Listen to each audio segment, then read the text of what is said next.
Back everyone, जो हम last video में PYQ डिस्कस कर रहे थे उसका आधा ही पार्ट अपलोड हुआ है, तो वहीं से आगे से कंटिन्यू करते हैं। हम क्वेश्चन नंबर 66 आई गेस कर चुके थे, 67 से करते हैं कि प्लस साइन क्या है, बेनिफिशियल इंट्रैक्शन, निगेटिव है, डिट्रीमेंटल, ज़ीरो है न्यूट्रल के लिए। तो प्लस और निगेटिव किस में आने वाला है? प्लस एक का फ़ायदा, एक का नुकसान, that is parasitism. Principle competitive exclusion principle किसने दिया था? गॉस एक्सक्लूजन प्रिंसिपल है इसका प्रोग्राम, तो GF गॉस ने दिया था ये। नेक्स्ट है, when does the growth rate of the population following the logistic model equals to 0, the logistic model is given as, कि कब वो 0 के बराबर हो जाएगा। तो ऑब्वियस सी बात है 0 के बराबर कब होगा? जब n/k किसके बराबर हो? 1 के बराबर हो। तो 1 - 1 0, दैट इज़ पूरा ही क्या हो जाएगा? 0 के बराबर। तो when n/k इज एग्जैक्टली 1, जब 1 होगा तो वो क्या आंसर हो जाएगा? 0 के बराबर आ जाएगा। नेक्स्ट है Gause principle competitive exclusion principle क्या कहता है? गॉस का प्रिंसिपल ये कहता है कि नो टू और मोर स्पीशीज़ सेम नाइक ऑक्यूपाई नहीं कर सकती indefinitely for the same limiting resources. कहने का मतलब वही है, क्योंकि जब वो क्लोजली सिमिलर नाइक में रहेंगी तो साथ में नहीं रह पाएंगी। सूनर और लेटर क्या होगा? जो सुपीरियर वन वाली होगी उसको एलिमिनेट कर देगी। तो ये हमें याद रखना है, ये पहले मेंशन किया जाता था, लेकिन ये कब का क्वेश्चन है? 2016 का। तो ये स्टेटमेंट याद रखनी है कि गॉस का प्रिंसिपल ये चीज़ भी कहता है कि दो स्पीशीज़ सेम नाइक ऑक्यूपाई नहीं कर सकती for the same limiting resources in which of the following interaction दोनों ही पार्टनर एडवर्सली अफेक्ट होते हैं, दैट इज़ कॉम्पिटिशन। क्योंकि इसमें एक को फ़ायदा एक को नुकसान, दोनों को फ़ायदा एक को फ़ायदा एक को नुकसान, और इसमें दोनों का ही नुकसान। नेक्स्ट चलते हैं 72 की तरफ। ये क्या है कि अब देखो ग्राफ दिखा रहा है कि दो पॉपुलेशन है, ए और बी, हर्बीवोर ग्रास फील्ड की। तो क्या रीज़न होगा इसमें? 2015 का कैंसिल क्वेश्चन है, लेकिन फिर भी देख लो कि जो पॉपुलेशन ए ने ज़्यादा प्रोजेनी प्रोड्यूस करी है एज़ कम्पेयर टू बी, या फिर बी ने ज़्यादा प्रोड्यूस करी है। अब देखो दोनों ही प्लांट की पॉपुलेशन जो है हैबिटेट में क्या हो रही है, एक टाइम के बाद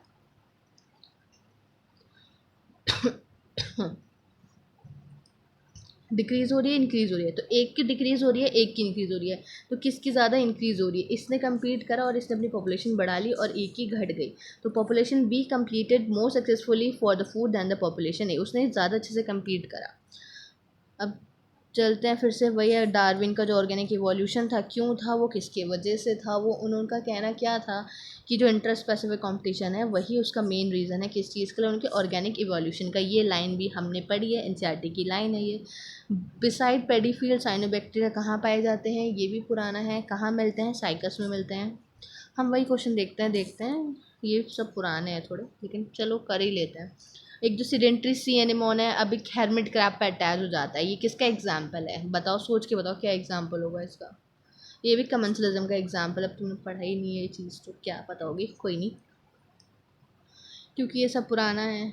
हाँ, ये देखो वही क्वेश्चन आ गया कि उन्होंने पॉपुलेशन पढ़ी रैट की बाढ़ में, तो उन्होंने देखा जो एवरेज नेटालिटी थी वो 250 थी, तो एवरेज मोर्टालिटी 240 थी।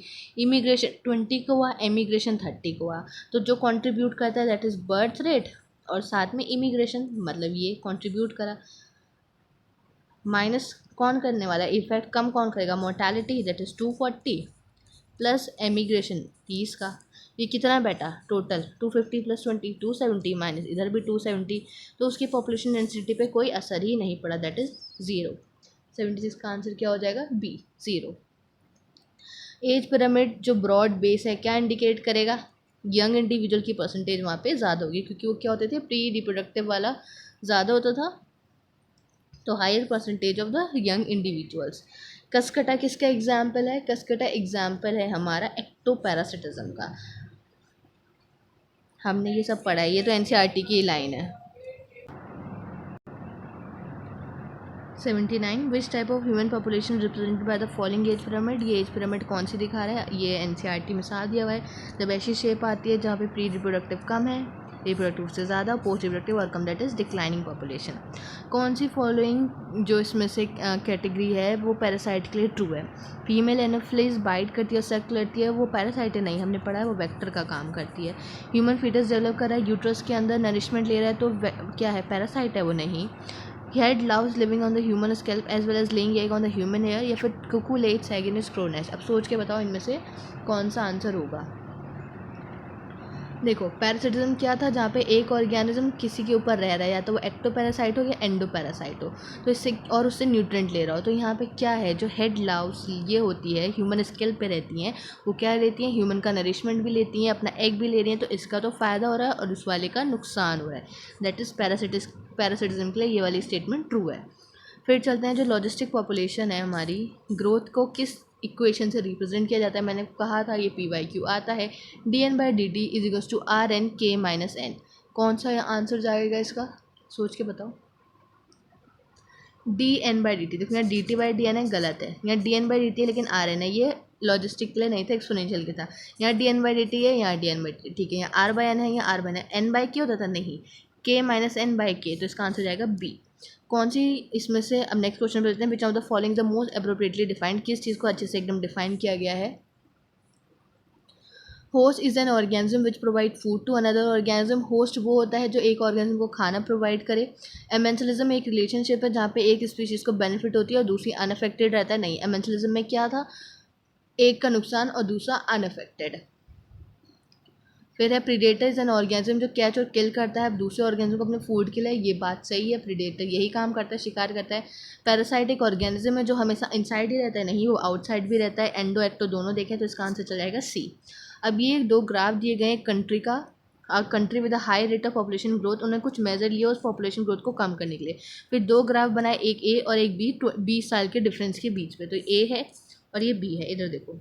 तो क्या इंटरप्रिटेशन आ रहा है, ध्यान से देखो। अब इसमें इसका बेस देखोगे तो इसका क्या बेस बड़ा है और इसका बेस कम है। तो इससे क्या पता चलता है, जो ए वाला है वो रीसेंट वन है, क्योंकि आफ्टर मेजर लेने के बाद जो प्री रिप्रोडक्टिव वाले हैं उनका नंबर कुछ कम हुआ। यहाँ पे प्री रिप्रोडक्टिव ज़्यादा है, तो बी वाला ग्राफ क्या है, पुराना ग्राफ है। ए वाला क्या है, रीसेंट वाला ग्राफ है।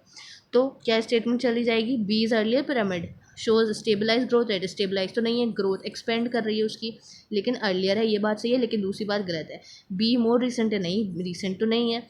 A is earlier, A earlier period में है, नहीं, अर्लियर तो नहीं है, अभी हमने देखा रिसेंट है, तो ये सब गलत हो गया। बचा हमारा ए इज़ मोर रिसेंट, और क्या दिखा रहा है, रिडक्शन दिखा रहा है उसकी ग्रोथ रेट में। फिर चलते हैं हम नेक्स्ट पे, geometric representation of the age structure is a characteristic of. अब किसका कैरेक्टरिस्टिक है इसको रिप्रेजेंट करना, हमने पढ़ा। ये सारी चीज़ें किसको रिप्रेजेंट करती हैं, पॉपुलेशन को, ना कि इंडिविजुअल या फिर किसी और चीज़ के लिए। जो पॉपुलेशन है इंसेक्ट स्पीशीज़ की, वो एक्सप्लोसिव इंक्रीज दिखाती है नंबर में रेनी सीजन के टाइम पे और डिसअपीयर हो जाती है at the end off season. तो ये चीज़ क्या दिखा रही है, इसका पॉपुलेशन ग्रोथ कैसा होगा, जे कर्व होगा। जब क्या थे वहाँ अनलिमिटेड रिसोर्सेज थे, वो एक्सपोनेंशियली ग्रो करी। That is its population growth curve is of J type. J type क्या था, इजीली देखते हैं हम किन किन में, एल्गर ब्लूम में, कुछ इंसेक्ट में, एनुअल प्लांट में, इन सारों के अंदर देखते हैं। जहाँ पे पॉपुलेशन डेंसिटी रैपिडली इंक्रीज करती है और फिर एकदम से रुक जाती है। तो यही देखा था ना, रैपिडली इंक्रीज करी और एकदम से रुक गई। रेनी सीजन में उगे और बाद में रेनी सीजन में रिप्रोड्यूस करा और बाद में क्या होगा, स्टॉप हो गया एकदम से। तो इनका पॉपुलेशन ग्रोथ कर कैसा होगा, जे टाइप। अब देखो फिर से वही आ गया, the mean and the median parting to a certain character of population the same value लूइंग द लेकर टू। अब ये क्या है, मीन और मीडियन परटेनिंग है सर्टेन कैरेक्टर की पॉपुलेशन की ऑफ द सेम वैल्यू।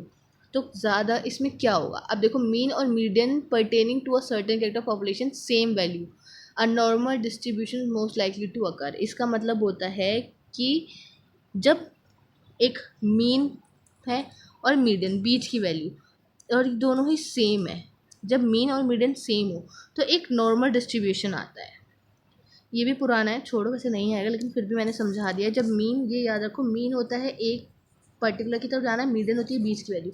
जब भी दोनों सेम हो जाए तो नॉर्मल डिस्ट्रीब्यूशन होता है। High density of elephant population in area can result in अगर एलिफेंट की जो क्या है पॉपुलेशन है ज़्यादा हो जाए, हाई डेंसिटी हो जाए, तो क्या होगा वहाँ पे, इंटर स्पेसिफिक दो डिफरेंट स्पीशीज़ के बीच का पॉपुलेशन होगा। प्रेडेशन और अनदर, शिकार करेंगे एक दूसरे का, नहीं, क्या होगा वहाँ पे, इंट्रा स्पेसिफिक कॉम्पिटिशन होगा। सेम स्पीशीज़ के बीच की competition is known as intra specific competition. कुछ certain characteristics and demographic feature developing country are, क्या होती है, किसकी बात की गई है, डेवलपिंग कंट्री की बात की गई है। तो वहाँ पे हाई फर्टिलिटी होती है, लो और रैपिड फॉलिंग मोर्टेलिटी रेट होता है, रैपिड पॉपुलेशन ग्रोथ होती है और यंग एज डिस्ट्रीब्यूशन ज़्यादा होता है। तो यही क्या होता है, डेवलपिंग कंट्री। डेवलपिंग कंट्री मतलब वो ग्रो कर रही है, तो जो ग्रो के फीचर्स हैं वही सारे डेवलपिंग कंट्री के फीचर्स आ जाएंगे। नेक्स्ट चल,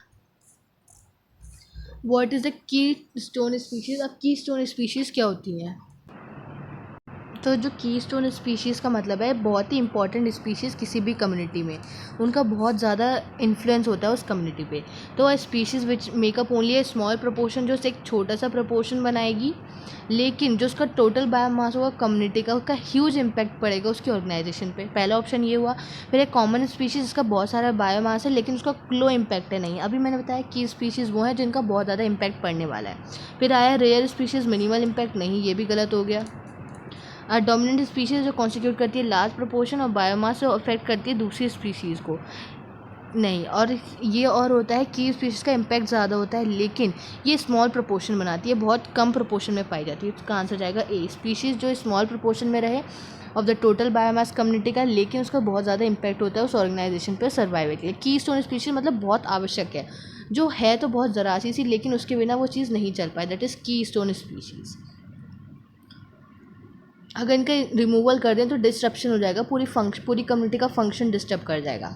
अब मैक्सिमम ग्रोथ रेट कहाँ मिलने वाला है तुमको? अब हम जो ग्राफ देखते थे, पहले आती थी लैग, फिर आती थी लॉग, फिर आती थी ये, दैट इज़ ये कौन सा था, एस शेप कर्व, हमें मिलता था एक्सपोनेंशियल लॉजिस्टिक ग्रोथ में।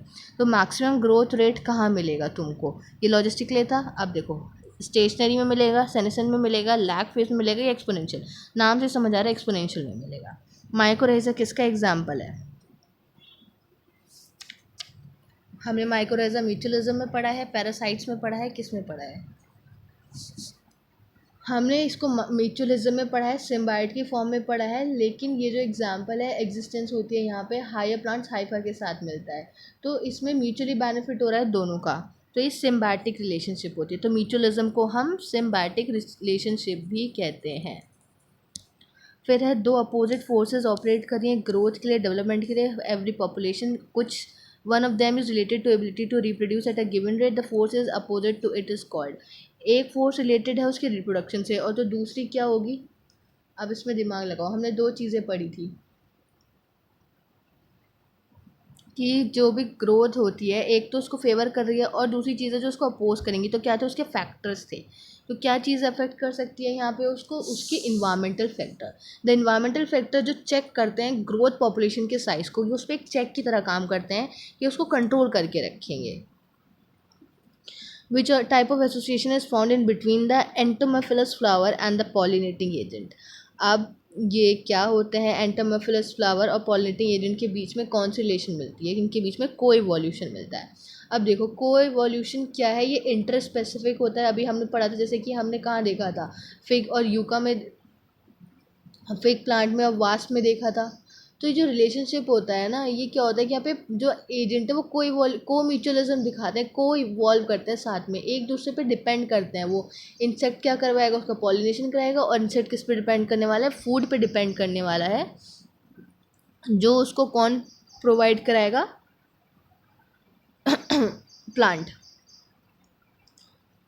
और जो एंटोमोफिलस का मतलब ही यही होता है जिसमें पॉलिनेशन इंसेक्ट करवा रहे हैं, डेटा भी लिखा है एंटोमोफिलस फ्लावर, ताकि बच्चे को समझ ही ना आए। एंड द पॉलिनेटिंग एजेंट, तो कौन होगा यहाँ पे? इंसेक्ट होगा। तो क्या दिखाता है? को इवोल्यूशन दिखाता है वो। टू डिफरेंट स्पीशीज जिसका एग्जाम्पल हमने पढ़ा था फिग एंड वास्प का, वो एंटोमोफिलस ही था, क्योंकि वास्प को क्या चाहिए थे? जगह चाहिए थी, न्यूट्रिशन चाहिए था, और फिग जो था हमारा, उसका पॉलिनेशन हो रहा था through wasp species. Two different species cannot live for long duration in the same Naik और habitat. This law is, अब ये लॉ किसने दिया है? अभी हम पीछे पढ़ के आए थे कि गॉस के उस लॉ को और क्या कहते हैं हम, that is Gauss hypothesis. Gauss की हाइपोथेसिस ये भी थी कि इन्फीरियर वन सुपीरियर वन को एलिमिनेट कर देगा जब वो सेम रिसोर्सेज के लिए लड़ रहे हैं। दूसरा ये है कि दो स्पीशीज़ नहीं रह सकती साथ में लॉन्ग ड्यूरेशन के लिए सेम नाइक में। तो ये दोनों ही गॉस की, ये गॉस की हाइपोथेसिस है, वो गॉस लॉ है, exclusion principle. In a population unrestricted reproductive capacity, अब एक पॉपुलेशन में अनरिस्ट्रिक्टेड रिप्रोडक्टिव कैपेसिटी है तो उसे क्या कहा जाएगा? अभी हम जब पढ़ रहे थे तो हम पढ़ते थे कि अपने फुल पोटेंशियल के साथ वो वहाँ पे स्पीशीज़ ग्रो करती है, दैट इज़ उसकी क्या हो जाएगी? कैरिंग कैपेसिटी नहीं होगी, के होती है, बर्थ रेट नहीं होगा, उसका फर्टिलिटी रेट नहीं होगा, ये सब नहीं होगा। क्या होगी? Biotic potential. अनरेस्ट्रिक्टेड है, कोई भी उसके पास रेस्ट्रिक्शन नहीं है, रिसोर्सेज भी अनलिमिटेड है, सब कुछ लिमिटेड है, तो क्या कहलाएगा? उसका बायोटिक पोटेंशियल। फुल पोटेंशियल से वहाँ पे वो अपने आप को रिप्रोड्यूस करेगी, अपनी स्पीसीज का नंबर इंक्रीज करेगी। In which of the plant the sunken stomata are found, अब तुम्हें किस में मिलने वाले संकन स्टोमेटा? संकन स्टोमेटा कहाँ मिलते हैं? जीरो फिटिक कंडीशन में मिलते हैं, जहाँ पे पानी की कमी हो। तो कहाँ मिलेंगे? मोस्टली मैंगो में नहीं मिलेगा, हाइड्रोला पता है तुम्हें वाटर प्लांट है, गोवा में भी नहीं मिलेगा। तो इसका आंसर हम एक कॉमन सेंस यूज करके लगा सकते हैं, that is नीरम।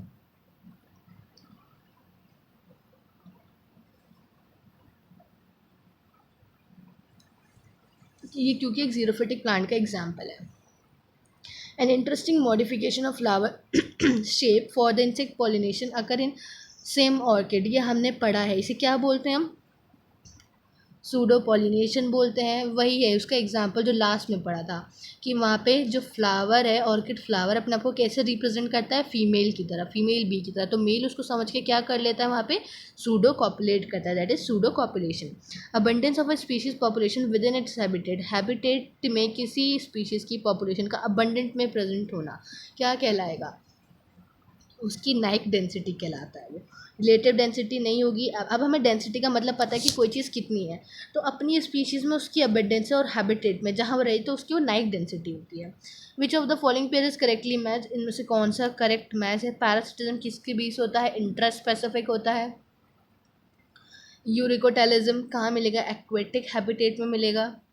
Excessive perspiration जेरिक adaptation मिलेगा। स्ट्रीम बॉडी किस में मिलेगी? अब देखो, पैरासिटिज्म इंटर स्पेसिफिक नहीं होता, इंटर स्पेसिफिक होता है। यूरिकोटैलिज्म मतलब हाँ, तो हम किस क्वेश्चन पे थे? 99 क्वेश्चन पे। कौन सी करेक्ट है? तो पैरासिटिज्म किस में होता है? इंटर स्पेसिफिक होता है। जो यूरिकोटैलिज्म है ना, वो टेरिस्टियल में मिलता है। एक्वेटिक में अमोनोटैलिज्म मिलता है। एक्सेसिव पर्सपिरेशन होगा नहीं, वहाँ पे तो ऑलरेडी पानी की कमी है, तो ये भी गलत है। तो कौन सी करेक्ट है यहाँ पे? स्ट्रीमलाइन बॉडी एक्वेटिक रेडिटेशन में मिलती है। माइक्रोरहिजा एग्जिबिट द फिनोमेना, माइक्रोरहिजा कौन सा दिखाता है? या तो म्यूचुअलिज्म दिखाता है या फिर सिम्बायोटिक एसोसिएशन कहते हैं। तो क्या जाएगा? सिम्बायोसिस। एसोसिएशन ऑफ एनिमल जब दोनों ही पार्टनर बेनिफिट हो, that is mutualism. Which one is true? क्या ट्रू है कमेंसलिज्म में? One one none of the interacting population affect each other, ये तो गलत है। एक का फ़ायदा होता है, दूसरे अनअफेक्टेड रहता है। सिम्बायोसिस इंटरेक्शन में दोनों ही के लिए सही है वो। सिम्बायोसिस में कोई भी पॉपुलेशन इफेक्ट नहीं होती, ये भी गलत हो गया। कमेंसलिज्म में one interaction is useful to both population, नहीं, एक के लिए होगा, एक अनअफेक्टेड रहेगी। तो करेक्ट क्या हो गया? सिम्बायोसिस में जब दोनों को ही क्या है मिलने, वहाँ पे दोनों के लिए ही यूज़फुल है, दोनों का ही फ़ायदा है।